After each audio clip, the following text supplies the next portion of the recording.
a laser detect autofocus right here, 64 megapixel portrait lens f1.9.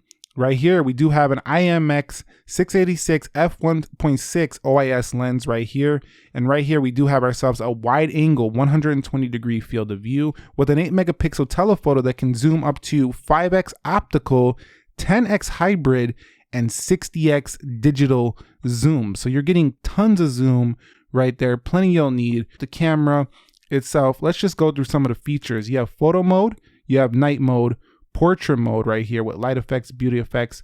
And if you go to more, you have a manual mode, a panoramic mode, a mono mode for like mono photography. You have magic shutter, a long exposure, a watermark where you can put a watermark for a ZTE. You do have macro mode, a 64 megapixel mode right here, where you can kind of just get the sharpest resolution instead of getting the lower res photos. But those lower res photos just kind of save you space and still give you a very sharp shot. And you do have a moon. I wasn't able to get a full moon right now, but definitely we do have a moon mode right there, which definitely can help you take a shot of the moon with this device.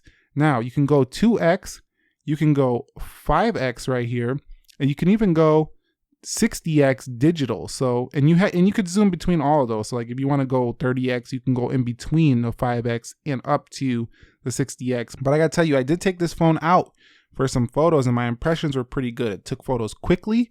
It did a very good job with overall, results and things like that. And this even has this multi-camera mode where you can take one shot and it could take a 1x photo. It could take a shot on all three lenses at the same time.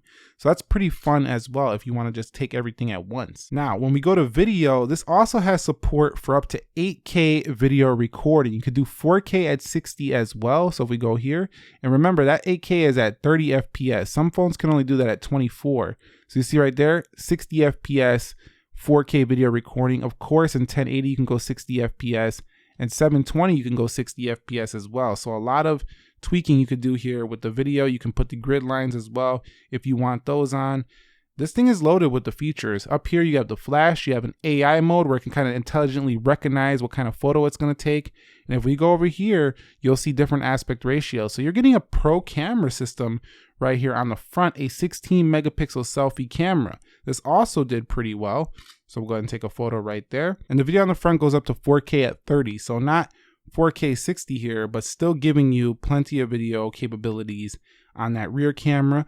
I gotta say, this is a nice little setup here for $750. You're getting a ton of features when it comes to this camera. Really pushing that flagship grade status, definitely. So instead of me talking about it and just showing you a picture of the box, go ahead and take a look at some of the photo samples I took with this phone and video samples. You could decide if this is gonna be a phone for you when it comes to the camera. For me, this is definitely strong. I wouldn't have no issues taking this out as my main shooter if I had to.